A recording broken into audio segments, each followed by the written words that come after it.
a podcast about being flexible and all of the ways that means. Thanks for joining us. My name is Andy Young, and I'm one of your charged, depleted hosts. Joining me as always is our other charged and depleted host, Beth Martin. Beth, a pleasure as always. What's the crack? That describes me in this moment.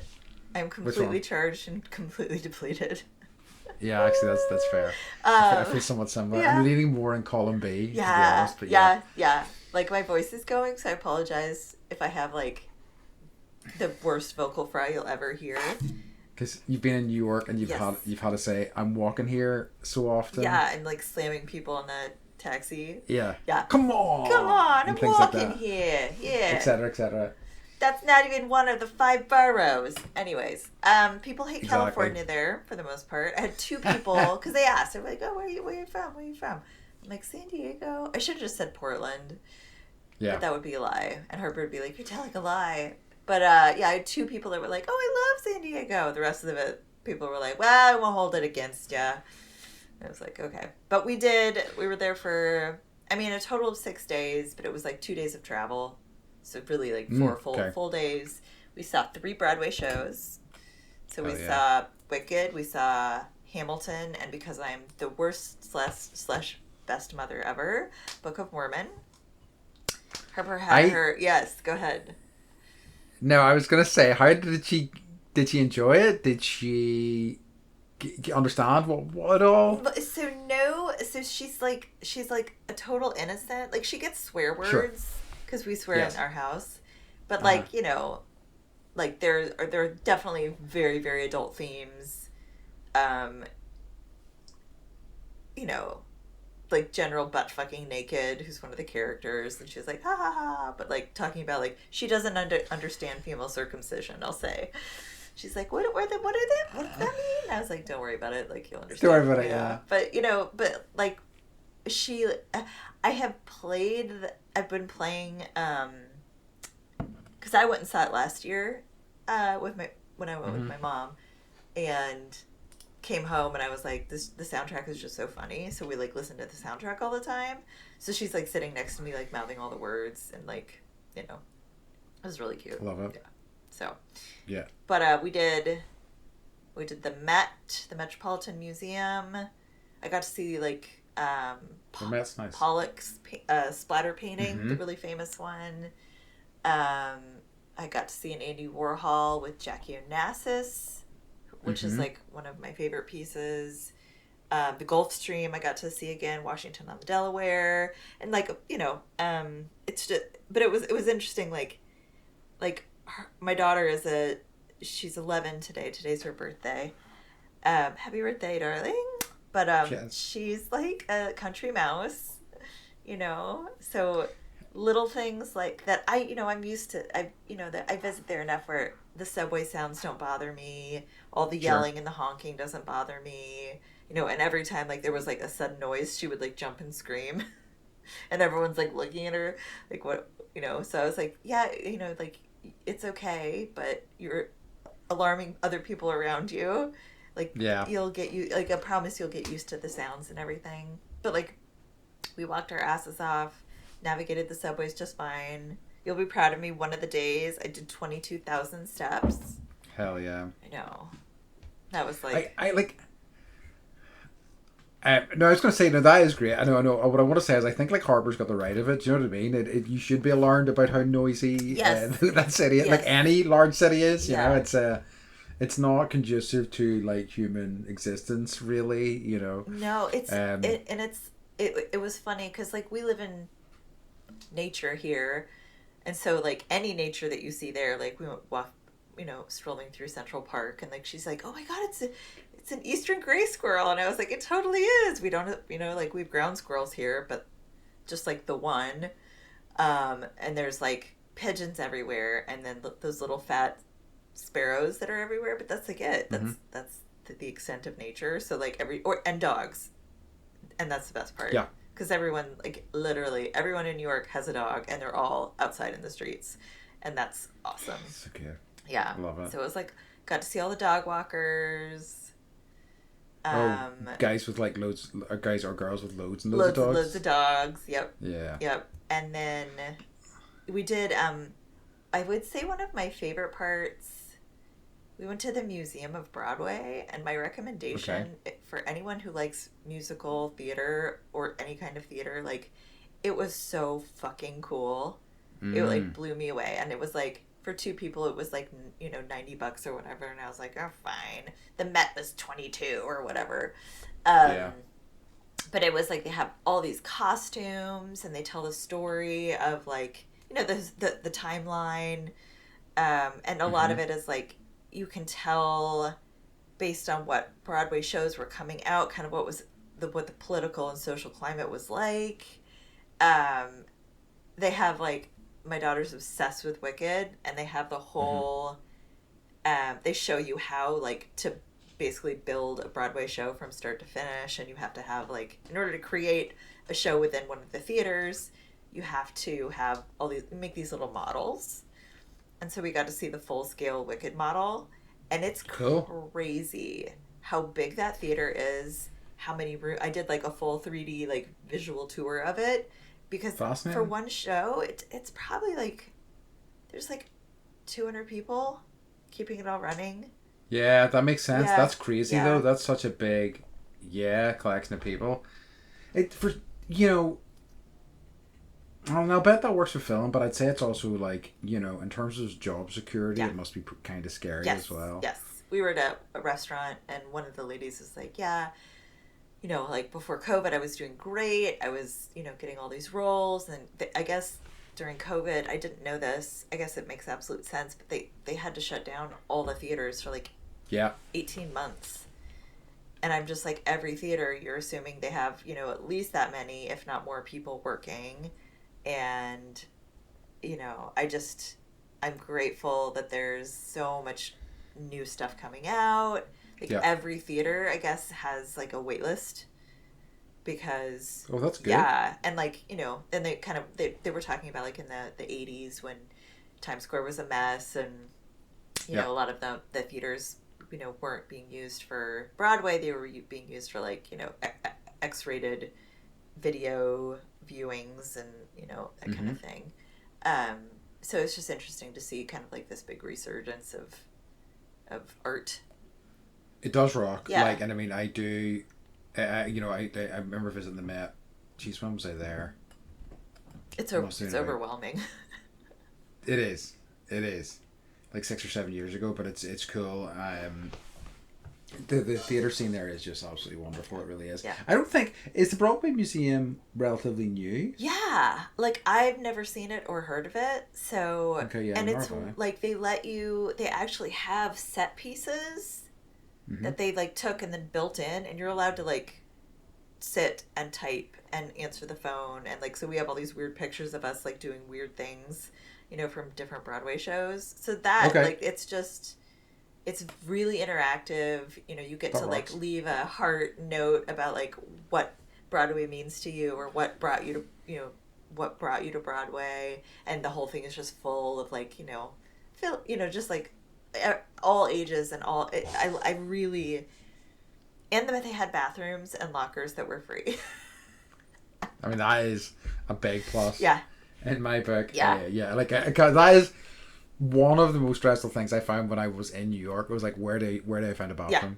Yeah. And like, unless you're buying something, you can't use a restroom, and they don't have like public restrooms that I can find anywhere. Nope.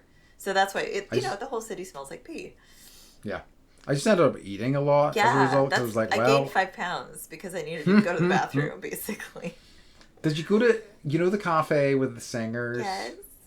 You did? Hell yeah. We did it twice. So it's called Ellen's Stardust Diner.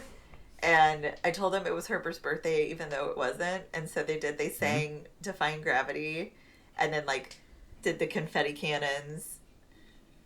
And they were like, and now everyone's saying it was like, happy birthday to you guys, because other people had birthdays, and so we had to use our like, New York accents. And so Ellen's Stardust Diner isn't for everyone, but if you like eating really mediocre food but listening to like the best Broadway singers that you'll ever come across, like, it's just, and they sing a song every like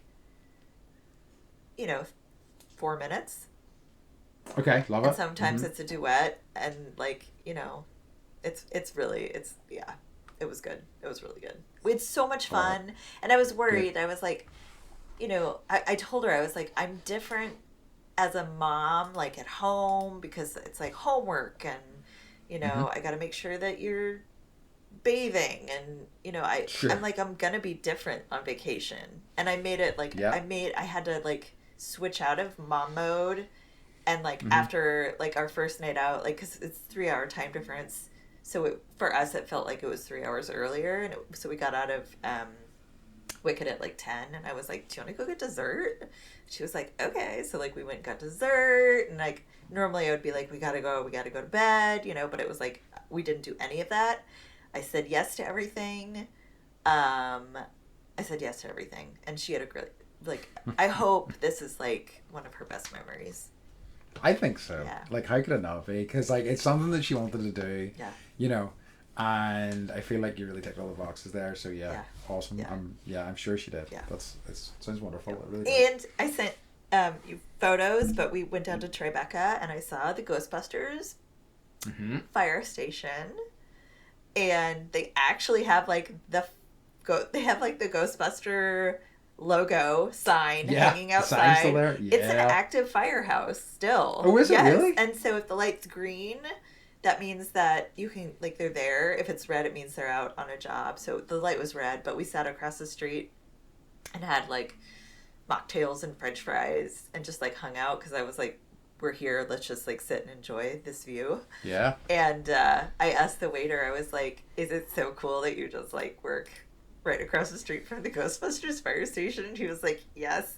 And he's like, basically, like, I've lived here most of my life, and like it's so meaningful, and like the fact that they're like making more movies. He's like, the Ecto one is out front all the time, and they're like, he's like, they're filming outside all the time, and I'm just like, so jealous. Is it like where? Is it in Manhattan? Yeah, it's by the Flatiron Building actually. Oh, okay. Yeah. Okay, yep. cool. Yep. So it's like, it was weird. Like, we got off the subway, and then I was like, okay, there's Flatiron. But like, you walk a little bit, but it's like Flatiron, and then you turn around, and it's like, oh, Ghostbusters fire station. And like, how many times have I stood and looked at the Flatiron Building and never knew, just turn around, and it's like right there. That rocks. Yeah, it was really cool. So anyone, if you want to just Google map it, it has an address. And if you just Google, like, you can Google map Ghostbusters fire station and it will come up. It's so cool. And they take really good care of the building. It looks like exactly the way you would want it to look. Like if the mayor was like into funding them, like, mayor from the Ghostbusters movies, instead of trying to arrest them all the time, he's decided that no, he wants to give them all the money they need to do their research and keep up the building. He's just an all-around great guy. Yeah.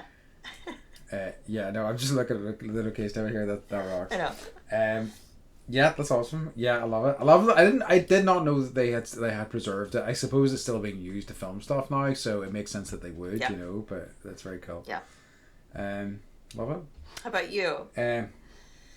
So what did I do? Like, from your very sort of city experience, I did some country ass shit. Nice. Which is that I went to an apple pressing. Oh, fun! So, I have, as Beth knows, I have a big apple tree at the back of my house. I rarely do anything with the apples. They're cooking apples. So, a place I went to previously for an event, I think I might have talked about it in the podcast, there was a kind of a mushroom event. It was for using mushrooms to help with pollution in the soil and things like that, yada yada. It was very good. I've been on the place's mailing list for a long time. They sent through, they were having a potluck, community meal, and a apple pressing, and I was like, perfect. This is the perfect opportunity to use my apples. Kind of knowing that they are cooking apples, they're maybe not going to be the best bet, but I was like, I'll bring them anyway. We'll see what happens. But fascinating process, seeing how you do this. And was it like a wooden press? No. Okay. It was really cool actually, because basically we had to process the apples first. So you had to put them through this kind of mulcher and come up with like a kind of mulch, and you put the mulch into the press. And basically the press is water operated. So basically there is a wall around it, and what happens is whenever you put the thing in, you seal the top, you fill the layer with water and it expands and it just squeezes the mulch and all the apples kind of come out. Wow. Or all the juice comes out, I should say. But yeah, it was great. Like, I mean, there was people that had brought, better apples, but regardless, because like both myself and the owners of the farm had cooking apples, it was fairly tart. It was quite acidic, but it was still quite nice to which you can mitigate with sugar and things like that. But it was still quite nice to like do that and have that experience. And the potluck was lovely. Like, a lot of people brought some really really tasty food, and it was just kind of lovely to kind of sit around and talk to, I guess, like-minded people, Mm-hmm. So it was lovely. So we had a good time. Like I say, I was feeling kind of odd because it was like, this is a community meal. I'm driving an hour and a half to get there. Yeah. I'm not necessarily in this community, but I think, it's not necessarily that local community. It's a community of as I say, like-minded people. Like people that are interested in doing something different and not like, I'm going to go to the store and buy the apple juice. I've done apple pressing. We did when I worked at that college and we had our 100-year celebration. We dedicated an apple orchard in one of like the back 40 areas of the campus. It's a big campus. It's like 400 acres. But so the grounds crew that take care of all the landscaping, they hire students to like that's part of your your job is to like go around and like mow lawns and take care of things. And they've been working to get like the salmon back up the river, but they handmade a wooden apple press. And it was like so beautiful, and it actually it did like it was lovely to like the neighborhood came and all the kids and everyone was like working on the press together and drinking the apple juice, and it was sweet. Because like we were told that basically, and we were going to do this, but we weren't sure the process. But if you leave fresh apple juice for a couple of days, it will just naturally start to become cider. Mm-hmm. I was like, okay, but again, the fermentation process is fast. Yeah. It's everything, but I think just the fact that it's self-contained, everything that you might need is there. It's no extra, nothing extra needed. But so it was great. So that was nice. I also finally watched Luca, the Pixar movie. Yes. That's the kid with the patch over his eye, right? No, Luca is the one about the kind of like merfolk style kid who like lives in the water outside this Italian village, and he dreams about going up onto the land. He goes up onto the land, he meets a friend who's also like a merfolk, and they become obsessed with like getting a Vespa. And that's basically the story. It.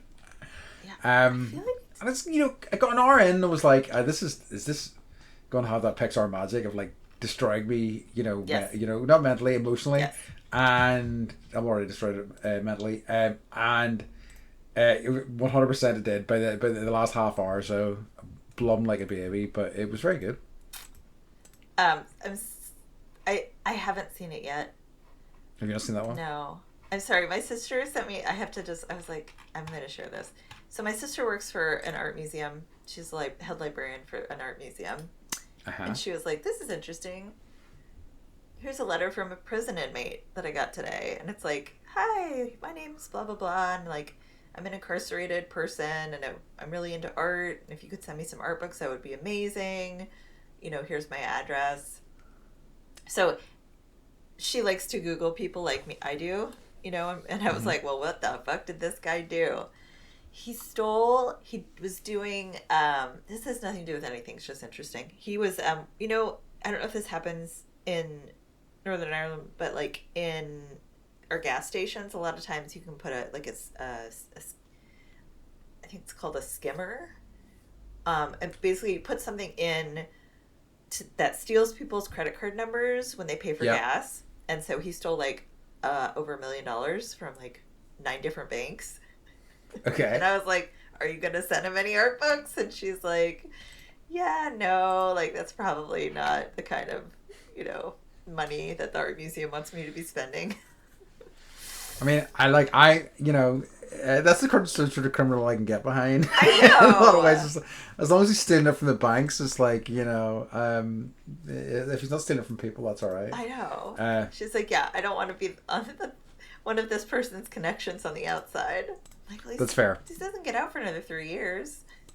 It's true. It's true. I'd send you our books if you were in prison. Don't worry.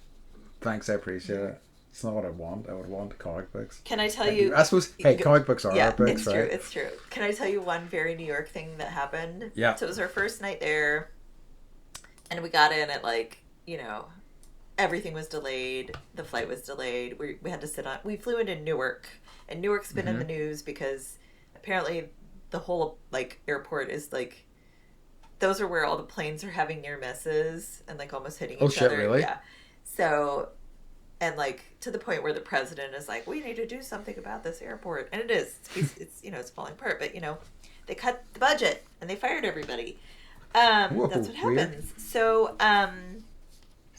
So we got in late, and she was starving, so we found a dim sum restaurant down the way, and was right next to a Subway staircase. So the Subway, I don't know if anybody knows, but you actually go down the stairs, and the Subway's underneath the city.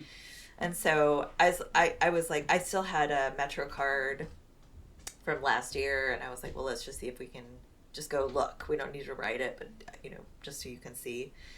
And so we go down there, and and I checked my Metro card, and there was no Metro card reader, and I was like, okay, so it's a whole new system. And this lady came up, and she's like, do you have any? Can I have some money? And I was like, sure, here's $20, because pay it forward, right? Yeah. And then she went and sat back down, and then I was like, well, I can't get you down to see the Subway because I don't want to buy cards and then have to pay every time. This is details that no one needs to know, but basically you can get 7 days, as many rides as you want on the Metro, and now they've used new cards and they charge you per ride, which is really annoying. So to go look would have cost us, I don't know how much, $3 or whatever. Yeah. So we walk past this lady, and she's like, you didn't go down there. And I was like, no, I don't want to pay I have to pay the money, and we just want to look. And she was like, oh, well, hold on. And she gets up, gets her key, opens the Subway door to get through into the, there's a big gate that you open. She opens the gate for us. It's like, go on down there. And I was just like, how does this random homeless person have a key to the fucking Subway? That's crazy. I know. So she let us go down and look, and we came back up. And that's incredible. So I was like, hopefully we made her day, but she definitely made our day. Harper was she was so nice. Magical New York shit. Yeah, I love it. Okay, that's amazing. Yep. Anyways. Great stuff. Yes. So do you have any what's current for us? I do. So this was a video short that we did from an episode a few weeks ago where you were talking about how you really love Deadwood. Mm-hmm. And you bought the CD set. The Blu-ray set, mm-hmm. But then instead of getting up and putting the Blu-ray into the Blu-ray player, you bought a ripped off copy. I downloaded it. Yeah. So someone said, Andy's still a UK citizen, sitting there openly discussing his cyber crimes. Yeah, hell the police, P-O-L-I-S, will be kicking his door in any minute, carting him off in an armored Land Rover Tangy. Ask him if they say Paulus for the police in Northern Ireland. I am unsure. No. I know exactly who that is because of that. That's a very Scottish thing. Okay. But I welcome them carting me away. A free bed, free meals. I mean, come on, sign me up. And you get to sounds ride nice. it in a Land Rover. I was like, I responded and I was like, they'd haul us away in a stupid Dodge Charger. Yeah. Ooh. Yeah, that's true. Actually, yeah. No, we get those armored. You saw some of those armored Land Rovers when you were over here, right? Yeah. Yeah, it's very exciting. So no, to answer the question, no, we do not say Paulus, but I know what Paulus means. What do they call him? Do you call him? It's just an abbreviation for police. What do we call the police? Yeah. Jeez, I don't know. I don't know if there's a slang term for police in this country. We have That's a good so question. many. And like I'm like such a middle class boy. Remember? that's true. You never get in trouble. But like, I mean, probably similar ones to the rest of the world Like has cops, as far as we say police. pigs. Oh, we just don't say that. Oh, peelers. Peelers? Yeah. What's a peeler? Yeah. So that is a peeler is a name for the police. I'd forgotten that one. What does it mean though? So okay. It's like so historical term. Okay, yeah. A historical term derived from Sir Robert Peel, who established the modern police force and with whom the nickname bobbies and peelers, bobbies in England and peelers in Ireland, are associated. Huh. Because I know So there you go. cops came, I think, from Britain, right? Because of they wore copper buttons. I think so. That sounds about right. I mean, that sounds feasible, at least anyway. Yeah. And then I think Americans, well, I don't know who came up with the term pigs for police. It's okay. Yeah, like I I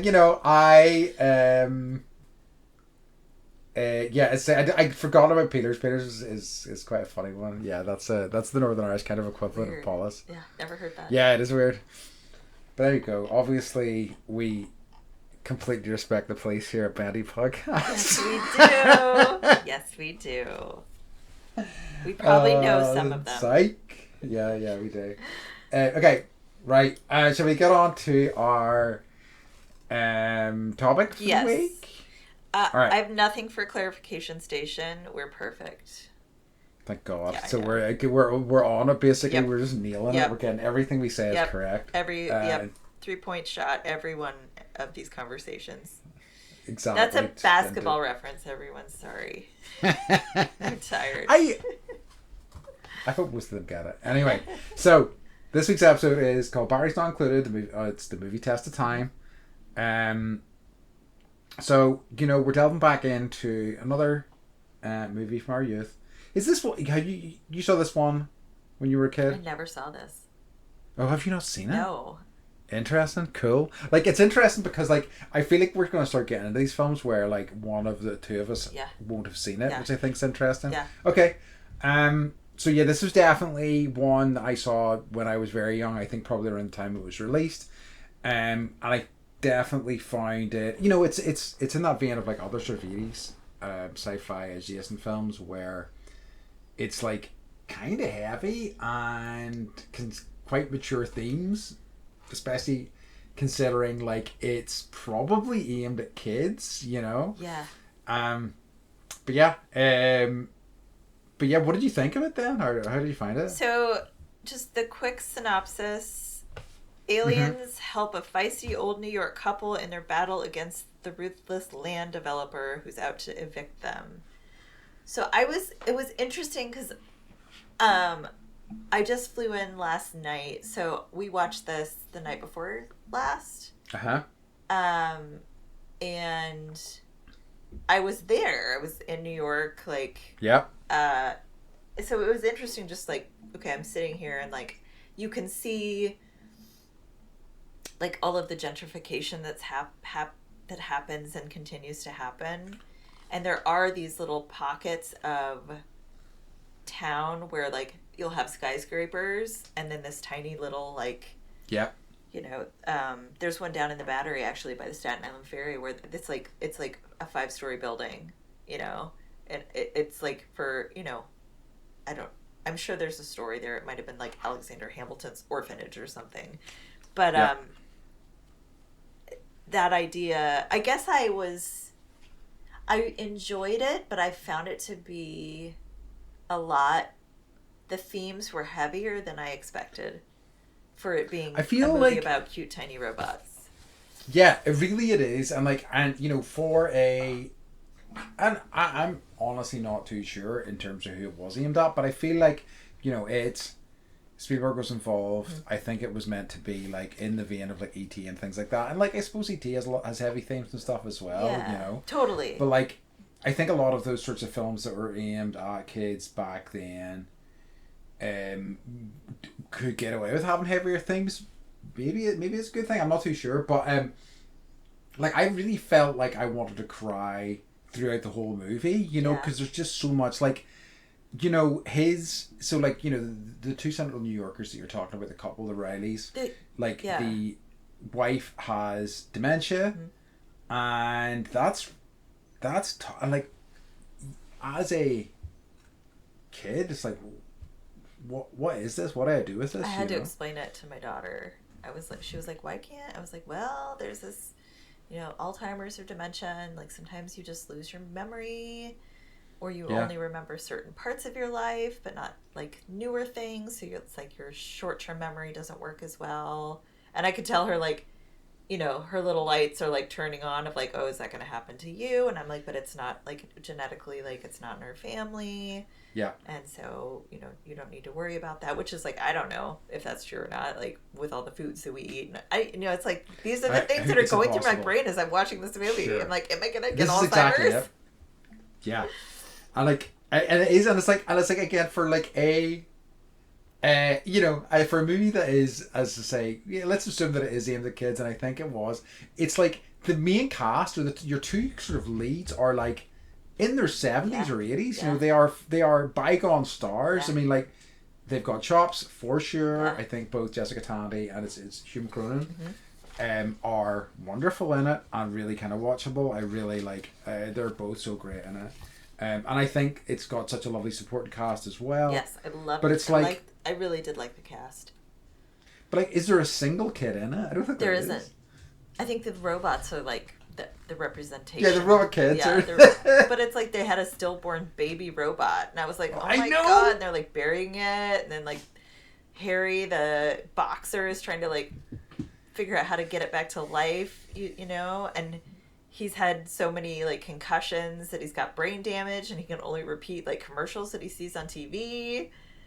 So it's heavy. It's heavy. It really is. So I had all these thoughts. I'm like making notes. Like, I love that it was like the openings. You know, I love a good like montage of whatever, and it was like black and white photos of, you know, this beautiful opening. Yeah, you know, old New York, of which I was enjoying at that same time, and like, you know, so there's like all this demolition happening, and they're trying to tear these buildings down, and then the city's paying like the neighbors to evict the people from the buildings. So then you've got that as a whole like subplot, and gentrification of the tearing down, you know, of the poor.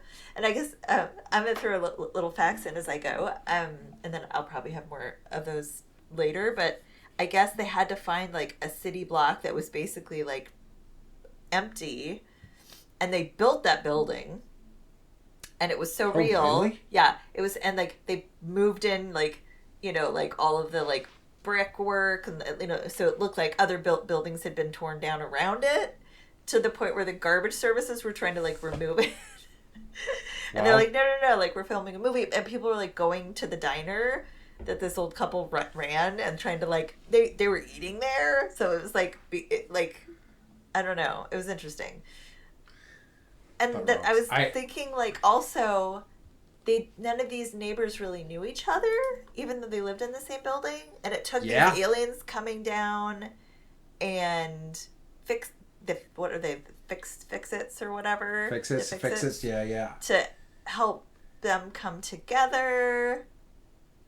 And then I'm like, what makes a home? And like, how do you build community? All these thoughts are going through my head. And it's like, it's a movie about these little robots that fix things. And the people that live in the building, you know? It's such a, like, you know, it does something I think that I really like, which is that it doesn't over explain things. Yeah. It's just this sort of like, so it is just fairly magical. Yeah. You know, like, you know, everything about what these creatures are and why they're there. It's just, they just are, you know, and it's like, and, you know, and I think what's really lovely throughout the film is every character kind of thinks that they're there for them, because they're all kind of struggling in some way or another, you know? Yeah. And that's think, true. I forgot that. I think there's something really kind of lovely about that, and like, you know, that sort of interrogation of these things that you never you may never get answers to, Yeah. It was interesting. I went down, like, I tried, I always go to Reddit just to see, like, okay, what do the people say? And a lot of people thought that there was a Batteries Not Included 2 movie. They're like, I swear that there was another one, but it, like, no one can find its existence. And it did well in the movie theaters. Yeah. But yeah, like, going back to the fact that the two, main characters are old, and then I was thinking, like, okay, but this is kind of like a time when, like, Cocoon was coming out, right, around the same time. Yeah. Which is probably one we should add to our list. Absolutely. Yeah. I don't know. Yeah, it is. It's very much in that vein, for sure. It is. And like, Cocoon's another one, because it's like, predominantly about older people, but it felt like it was a family film as well. Yeah. Very much so. Yeah. So like I was looked at the director. It's a guy called Matthew Robbins, and he didn't seem to have a very kind of long filmography, and it looks like he is a kind of a lot more of a screenwriter than a director. But like, because as I was saying earlier, like, Spielberg was connected to this film, and he's written for Spielberg, he's written for George Lucas, and like in recent years he wrote for Guillermo del Toro. Guillermo del Toro, and things like Crimson Peak and stuff like that. So he is, I think, that was more his lane, was, the screenwriting lane, rather than, and he directed a handful of films, but like literally that was the only one that I had seen, though I do want to see Bingo, because the poster is a dog in sunglasses. And it screams Andy, right? Yes. It's just like, watch me. But yeah, so like, I mean, I think that, again, I do think that's interesting, because I feel like that is sometimes a path that you see screenwriters becoming directors. Mm-hmm. Sometimes it works out for them, sometimes it doesn't. But yeah, it was interesting. Yeah, it's just because I saw the name and I was just like, I've never heard of it. Yeah, I was like, in my life. No. I did look to see if ILM did the animation, and they did. They did? Yes. That makes sense. Yes. Because it looked, like something that would have come from them. Yeah, it looks great, and the design of the fix-it is fantastic. So I think they really look great, yeah. All of them. They look really kind of unique, and yeah, it's really lovely, and just like so much character as well, which is such an ILM thing, lesser sort of effects studios, I think, don't really aren't quite as good at that. Yeah, but yeah, agreed. Really lovely. So I guess that the story was conceived by Steven Spielberg, and I guess he did a television anthology series called Amazing Stories in the 80s. Oh yes. I never heard of this. So this was going to be on one of those episodes, but he liked it so much that he decided to adapt it into a feature or full-length film. Okay. So yeah, it was like a 30-minute television script, and then it sounds like Matthew Robbins then, turned it into something much bigger. Yep. And then the shooting script, S.S. Wilson and Brett Maddock, which I think we talked about from one of the other movies, or two of the other movies I think that we've talked about. Brett Maddock? Yeah, or S.S. Wilson, I think, did Tremors, and I can't remember offhand. It doesn't matter. Oh, okay. But yeah, I'm curious about. Yep. Yes, okay. So, yeah, that's where that. And I guess the series title, or no, the movie title was supposed to be, yeah,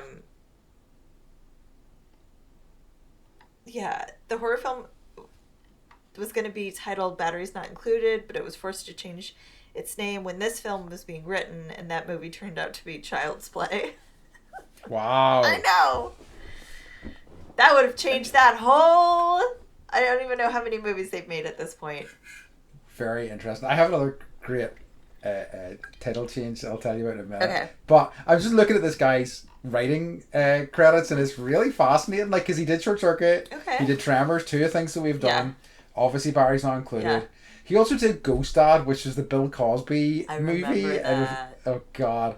And also Wild Wild West. I'm like, wow, that is... But, you know, he spent a lot of his time in the Tremors verse, and, you know, fair play to him. God, Wild Wild West. That's one that, right? like, I don't know if I would rewatch that, but... No, good God, no, it wasn't good. Okay, so... Here's an amazing one. I don't know whether you know this. Do you know what the original title for the Fast and the Furious series was going to be? No. Right, brace yourself for this. Okay, I'm so it was excited. going to be Race Wars. No. Who wrote that out and thought, oh, here, this is good. Race Wars is great. Yeah. Especially with, like, yeah. Because the mean, whole like, thing deals with race. Yeah. So, anyway. Amazing. Can you imagine we could be on Race Wars 10 right now? No, it wouldn't have. They wouldn't. It wouldn't have lasted. No, it wouldn't have lasted with that name. Now they're building like this giant. I think I told you this. They're building this giant new roller coaster at Universal, and it's called Fast and the Furious. I've heard about this. They would not be building Race Wars. Oh my God. No, good God, no. I think that the music was fantastic. It was James Horner. Like, I saw that immediately. It's like, me hell too. Yeah. You know you're in good hands whenever it's James Horner doing your music. I think that, like, it was really kind of evocative of the kind of time that the Rileys kind of grew up in, and I think that's why the opening was so good. Like, I think the like big band kind of sound, like he really kind of dialed into, and they went back in that a lot. And I also think that the central sort of like motif, the main sort of theme, is very much in that sort of E.T., that sort of like, you know, magical sort of kids movie sort of from the 80s sort of sound. But yeah, really, really wonderful stuff. So it's like, let's say that, because like, yeah, as the credits were starting up, I was like, oh no, I recognize Jessica Tandy. I and knew they she were was like, James Horner. And it's like, James Horner, yes. But yeah, so it was good, and like, he is, you know, definitely one of the composers in movies who, you know, as I say, when you see his name, you know you're in for some good tunes.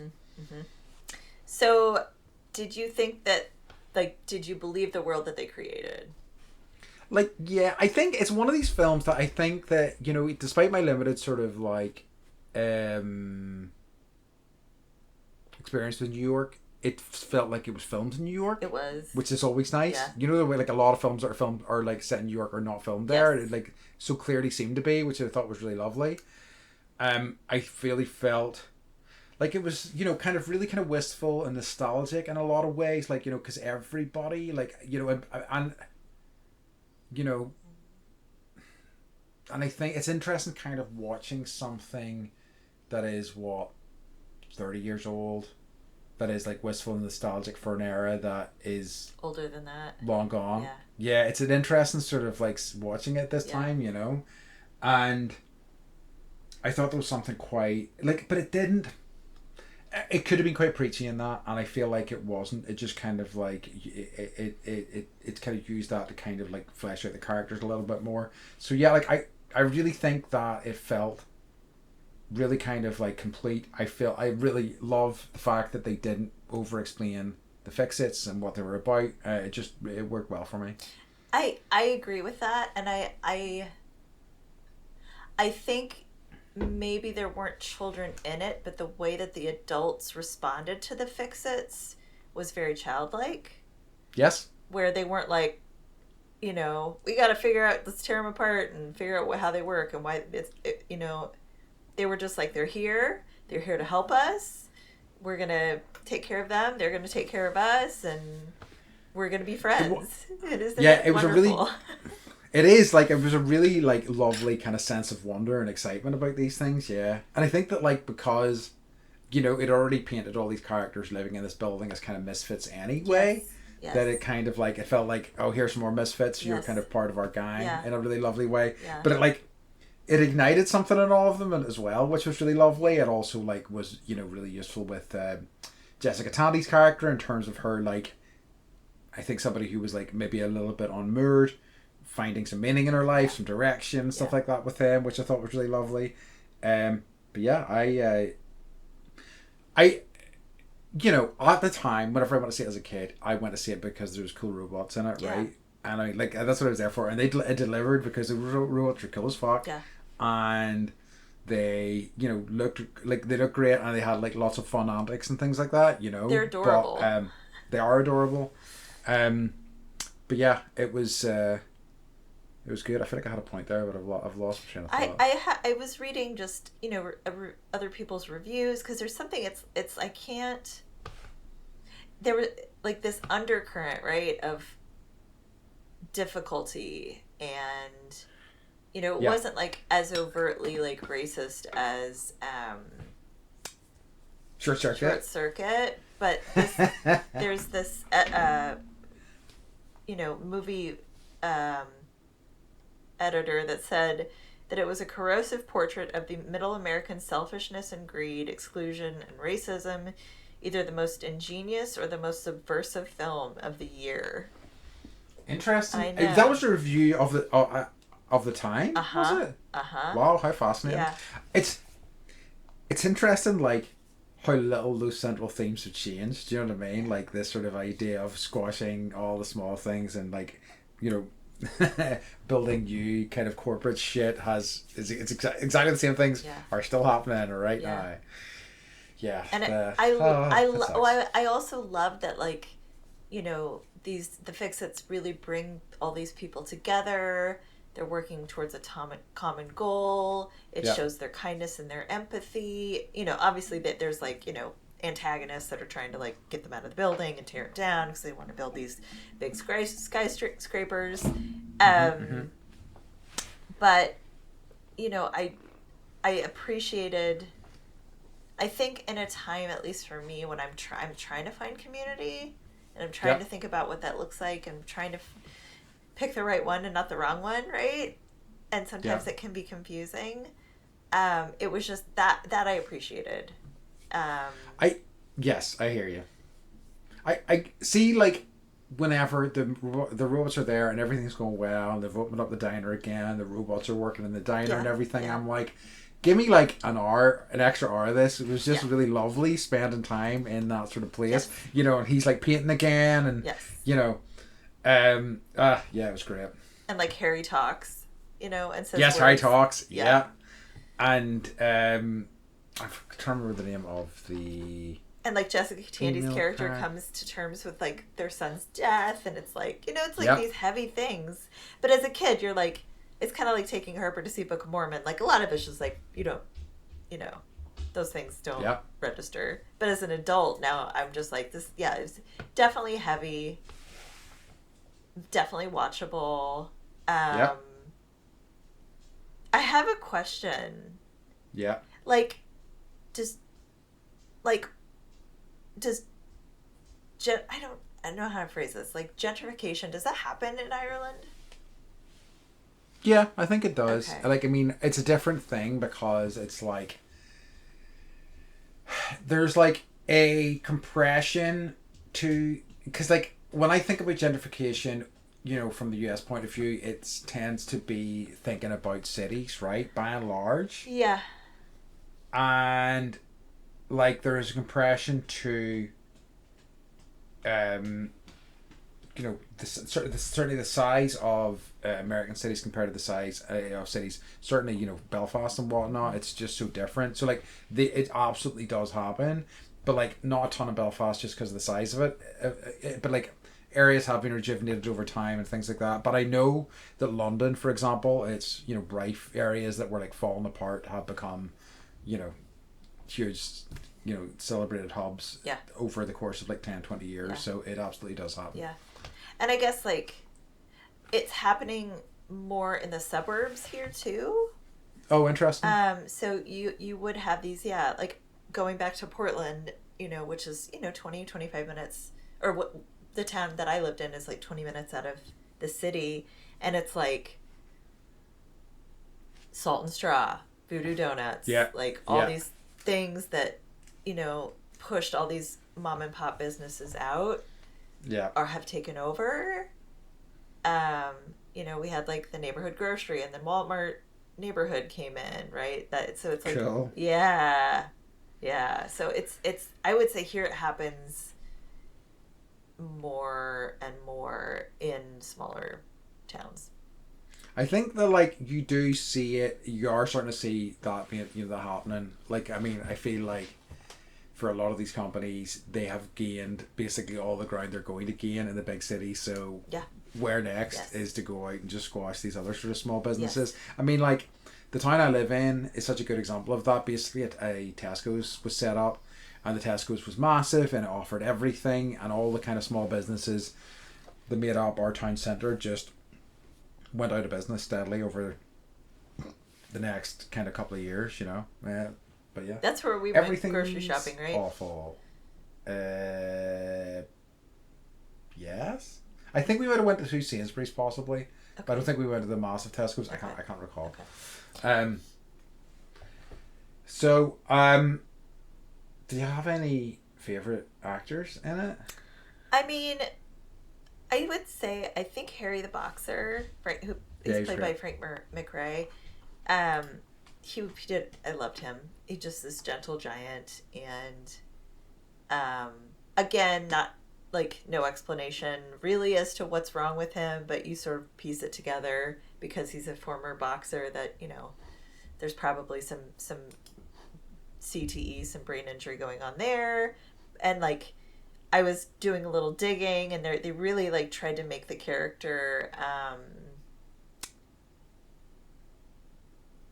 go at some point in his story arc of his own life, like he made a decision to be a pacifist instead of a fighter, and I was like, I knew it, because he's so wonderful and empathetic and kind, and, you know, like, he is lovely.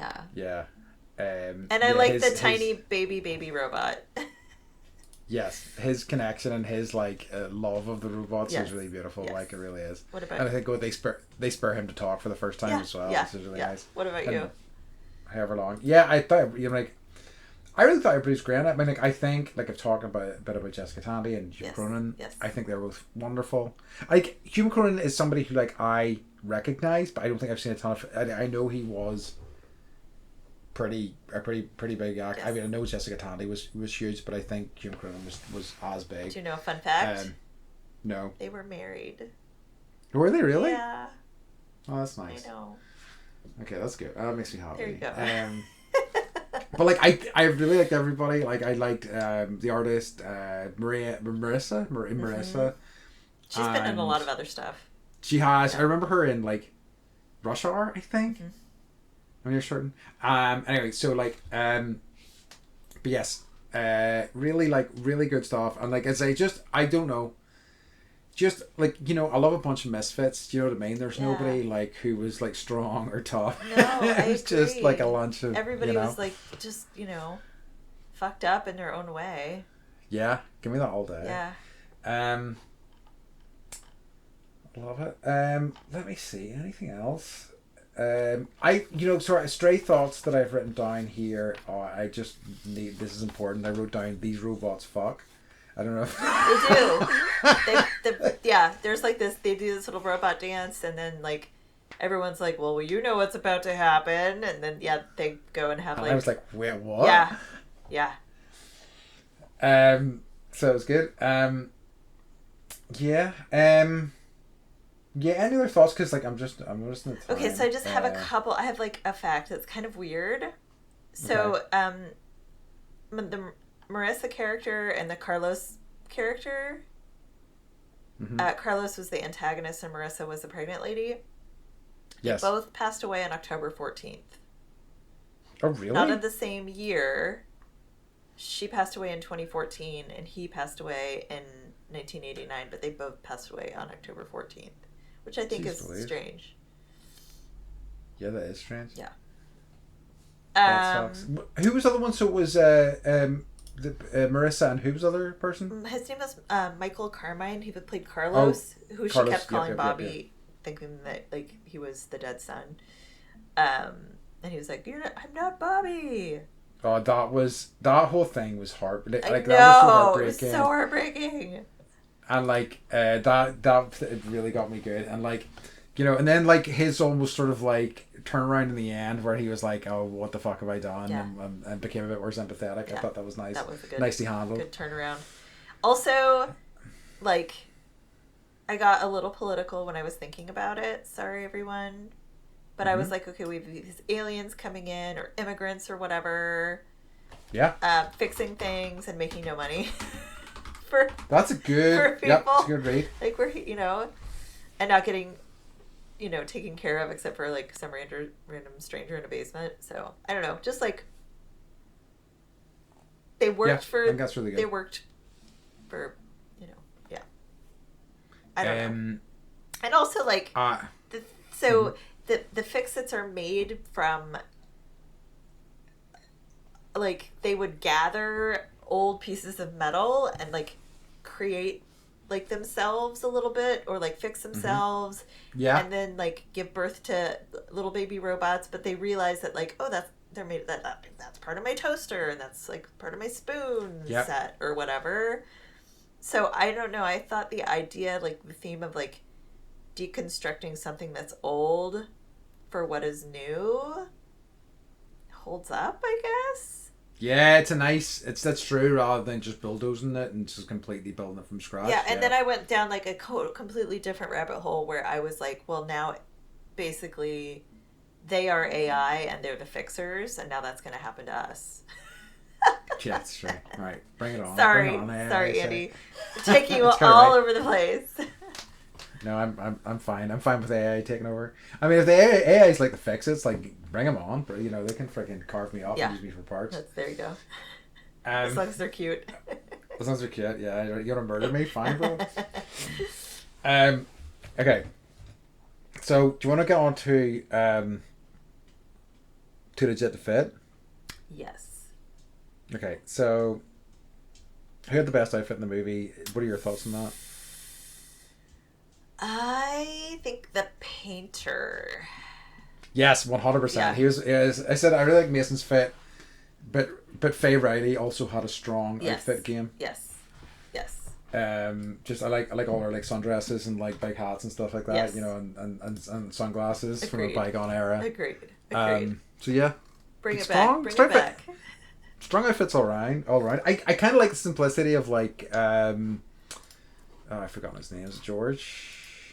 No, Harry. I really like the simplicity of Harry's outfits as well. Actually, there was something quite lovely about those. Yes. So just strong wardrobe game all around. Yeah. So I would say also, like, when the robot like got covered in cheese and then became a hamburger, that was a pretty good fit. That was an excellent fit. I agree completely. Yeah, 100%. So okay. So Beth, what are your feelings? It's interesting because, like, obviously you haven't seen this before. To give it a revisit, remember, refuse, or redo. But I can give advice. I think so. Yeah, I can give advice. So I think I would say this would be worth a revisit. I agree. Yeah. I enjoyed it. Yeah. I thought it held up well. Yeah. I thought like it's it's bittersweet in a way, but it's also like it's quite hopeful, I think, as well. Like I think it's a complex issue that it's like, the idea of like modern kids films being very kind of sanitized, and I think there's something there, but I feel like there's also like I do like how kind of completely chaotic it was in the 80s in terms of just going just whatever, like let's have some old folks and these oddballs in a building make friends with robots. It's just it just feels like something that would be maybe not sanitized, but I feel like I don't think it's something that would get approved today as a sort of like mainstream release. You know, and it's just too odd. How do people come up with these concepts? It's true. Like, I was like flying on the airplane yesterday, and I was like, all right, use your imagination, and I was like trying to think about, like, has anybody made a movie about, like, clouds being, like, a sentient thing, or, like, evil, or, like, I don't know, right? Kind of. What movie? I'm thinking, well, this is a spoiler. Like, Nope is kind of that movie. Oh, yeah. But here's because I've been listening to that podcast, and they've been and they're like doing the Coen Brothers movies, and they talk about where the Coen Brothers like ideas came from, and they've literally just covered The Man Who Wasn't There, and basically the idea for The Man Who Wasn't There came from them visiting the barbers, going, wonder what a barber's life must be like, and then just extrapolating from there. Do you know what I mean? Yeah. So it just can be the smallest germ of an idea. Yeah. And then these things can just roll from there. But the fact that people have the capability to start with germinate something into something else. I don't have that. Yeah. I know. Or maybe it's like a muscle that I have that I just don't know how to exercise. I think it's just all about, I think it's just following these strands and seeing where they go, and also recognizing that if the strand goes nowhere, that's also okay, you know. But yeah. Films are tough, I would say, to make. That's my insight. For many reasons, films are tough to make. Films are tough to make, everybody. There's a quote okay. that Harry says to his wife, I think.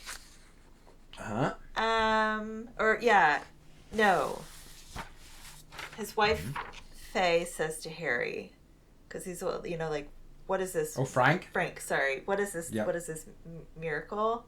Or no, I can't remember. Somebody said it to somebody else. It doesn't matter. But they said, the quote is, the quickest way to end a miracle is to ask why it is or what it wants. Yes. And I was like, fuck yeah. That's great. It's a really great line. I picked up on that too. It's a wonderful line. It really is. Like, I don't even know if that subway lady really existed or not. And I'm not going to dig. Because we didn't see her ever again. And we went on that subway like at least 4 times a day. And I was like, where is she? But I think maybe she might have been a subway ghost. Do you know? Absolutely. And like, do you know, like, the film could have, like, that could have been the phrase that launched that film. Yeah. Do you know what I mean? Yeah. Potentially. Because it feels so essential to what the film is, you know. Yes. But yeah. So. Great. I love it.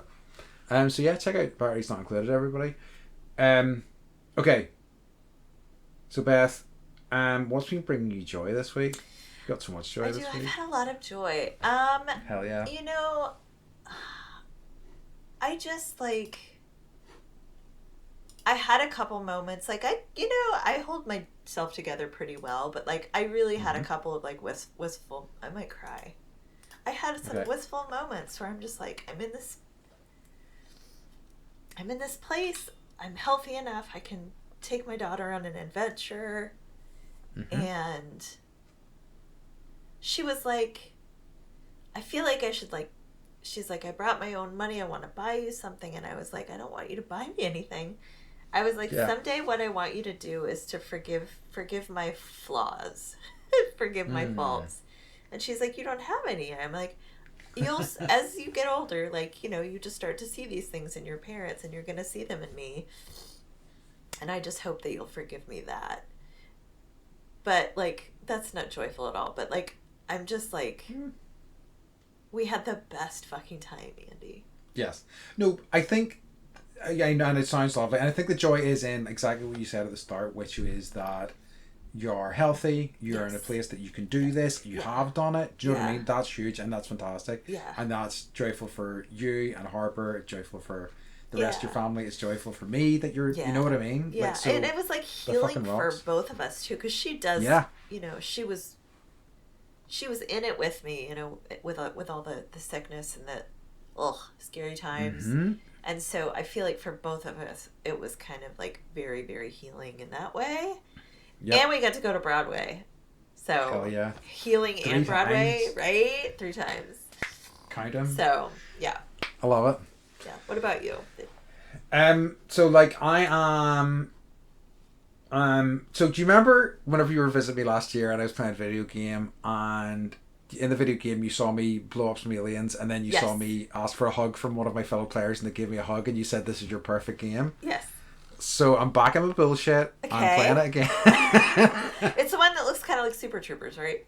Yeah, exactly. It's like Starship Troopers. Yeah, it's kind of very Starship Troopers. Sorry. They're making another one of those. That's what they're making, another Super Troopers. God, That's are what they? I know. Yes. Oh yes. Oh, okay. With the original okay. cast. I'm so excited. So awesome. yes, sorry, Starship Troopers. Starship Troopers. So this is Helldivers 2. I love it. Like it's a sheer chaos game. But it really kind of scratches an itch for me. I love a co-op online game, yes. And whenever they work, like, you know, you get some assholes on there, but whenever they work, there's something really triumphant about like overcoming odds, with people online. So it's lovely. It's lovely to be back on it, and it's like one of these things where I'm like, I feel it's pull on me in like a scary way, so I'm kind of like trying to be cautious. Like I only have so much time anyway. Totally. You know, free time. It's like when you find a show and you're like, I'm gonna binge watch the shit out of this, and you're like, I have an hour. Yes. Or you like it so much you don't want it to end, like normal people. Yeah. Oh God. Yeah. So yeah. But it's been nice, and it's been nice to have like that scratching that itch for a while, because I've kind of missed it. So yeah. So there you go. So that's been what's been bringing me joy this week. Beth, can you let everybody know where they can find us? You can find us at bendypodcast.com. And I also Harper was leaving notes to people around New York City. And a lot of people were like, here's she was making friends with everybody basically. And they were like, oh, here's my Instagram. And I was like, the only Instagram I have is Bendy the Podcast. So you can find us on Instagram at Bendy the Podcast. Oh, amazing. Yes, okay. Yes. So we're going to have some random New York folks. Incredible. Let's hope so. Yep. If you're listening, hi. Okay. Do you any other thoughts before we wrap things up here? I don't think so. I'm just grateful to be here.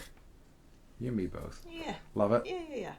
And also, this was a recommended movie, and so thank you to our listener for the recommendation. Oh, that was a good, solid, unexpected treat. Very much, yeah. It was great getting back to it. Actually, it really was. Yep. All right then. So as always, we'd like to remind you to stay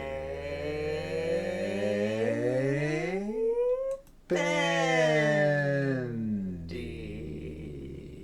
Do you hear how deep I went with that? It's that second. No, baritone. All right, love you. Bye-bye. Love you guys.